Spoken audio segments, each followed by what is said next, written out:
So this is the MSI GF76 Katana 11UD that has an Intel Core i5 CPU, an RTX 3050 Ti, 16 gigs of DDR4 and 1TB of NVMe SSD storage, and the price for this whole laptop is around $1,300. So let's see if it is worth the money.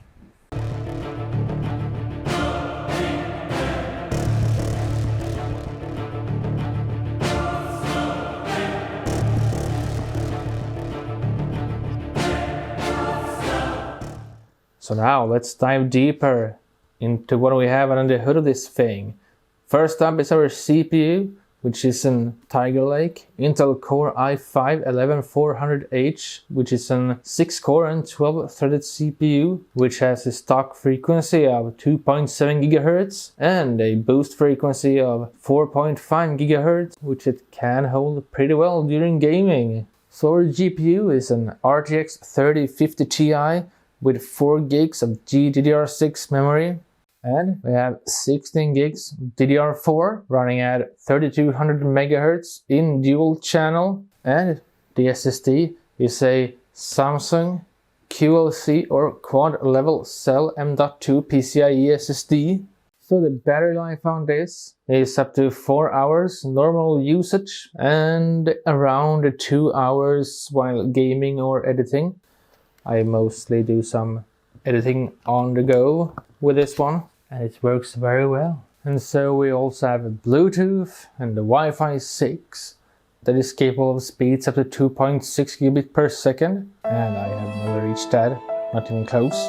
And so the keyboard is made by SteelSeries and is illuminated in this wonderful red color, which fits this overall color scheme very good. And it has numpad, and I love numpad. So when it comes to I/O ports on this machine, we have one Ethernet port, one HDMI that outputs up to 4K at 60 Hz, one USB 3.2 Gen 1 Type-C port, two USB 3.2 Gen 1 Type-A ports, one USB 2.0 Type-A port, and one combined microphone and headphone jack. So last but not least, we have this wonderful screen, which is 17.3 inches, 1080p, 144 Hz IPS. So this is by no stretch a lightweight laptop. It weighs 2,300 grams approximately, or around 5 pounds. So you can definitely feel the weight after a moment. So let's talk about the build quality of this laptop. The whole body is in plastic and it is not too flimsy.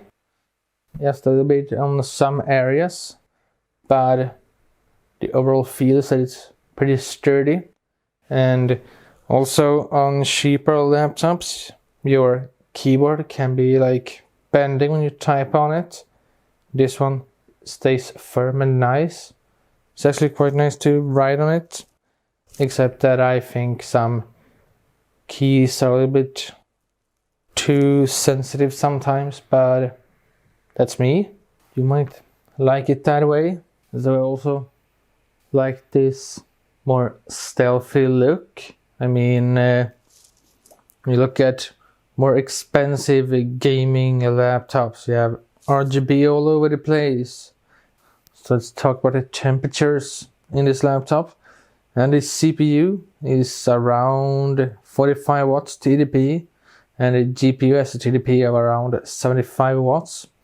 And the cooling solution on this is 6 full copper heat pipes and 2 fans. On the bottom you have intake, and on the side and on the rear you have your exhaust. So it is not absolutely necessary to use a cooling pad, but I almost always recommend them because they are cheap enough. And I have seen a couple of broken laptops due to thermal issues. So for long term, a cooling pad is not a bad investment. And some regular fan maintenance. Just so how hot does this laptop get when you sit on your couch, watching YouTube, editing, gaming, browsing the web, while you have it in your lap? I mean, it does get hot. At least when you're gaming, but that comes as no surprise, I imagine. So under normal use, the GPU is not active, so it goes with the iGPU that is in the Intel Core i5, and it sits around 31 degrees Celsius. And in gaming, the CPU reaches upwards of 71 degrees Celsius and the GPU is at 70. So it's not that bad at all. It's actually pretty good. Except if you have it in your lap, you might want to get some protection. It gets hot. I almost burnt my legs when I had it for this test. So invest in a cooling pad. And now for the moment you've all been waiting for, the benchmarks.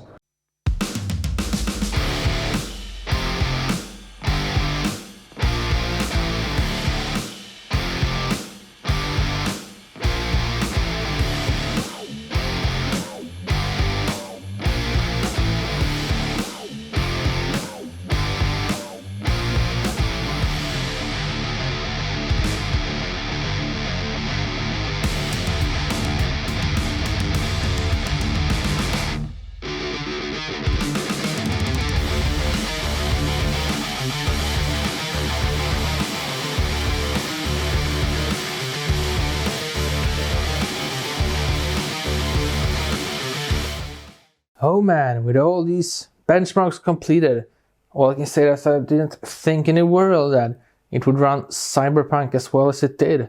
And with DLSS it becomes a very pleasant experience. And I did want to aim to get at least 60 FPS in all games. So that's why you see different graphical settings from medium to high. So you can get a real world look in what graphical settings you can use on this laptop. So you don't have to optimize the games. Or maybe you want to unpack it, download and install your games, and spend an eternity to optimize them. I might have over-exaggerated a bit there, but whatever. Let's move on. So when it comes to productivity, I have used this for around, can it be 9 to 10 weeks perhaps, and my most recent videos are edited on this, and it was super smooth. I edit 4K videos, and I mean, its render time is not as much slower than my Ryzen 9 build, so super approved for that, and it's approved for gaming as well. I really like this. I really like this laptop. It boots up fast. I have not noticed any major issues with it, except for that it is plastic and a little flimsy on some areas, but it's not a deal breaker at all, at least not for me. And it might not be to you, but some of you might hate plastic all around, so then don't buy it, I guess.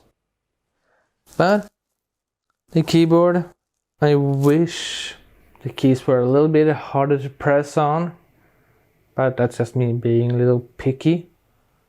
But this is all my personal opinions, and you might not agree on it. You might agree with me. It's fine. Everyone is entitled to their opinion. And when you look at today's market, this is actually a pretty good price for what you get. I mean, this is nearly ridiculous cheap for what you get in a whole package, but you lack upgradability and so on, except for SSD and RAM, but it's often not the first thing you want to swap out when you're upgrading your system. Well, that's it for this time. I hope you have enjoyed it. Please press like if you did, and leave a comment down below if you have this laptop, or any recommendations for any other laptop that some might find useful. And don't forget to subscribe, and I'll see you all very soon in the next one.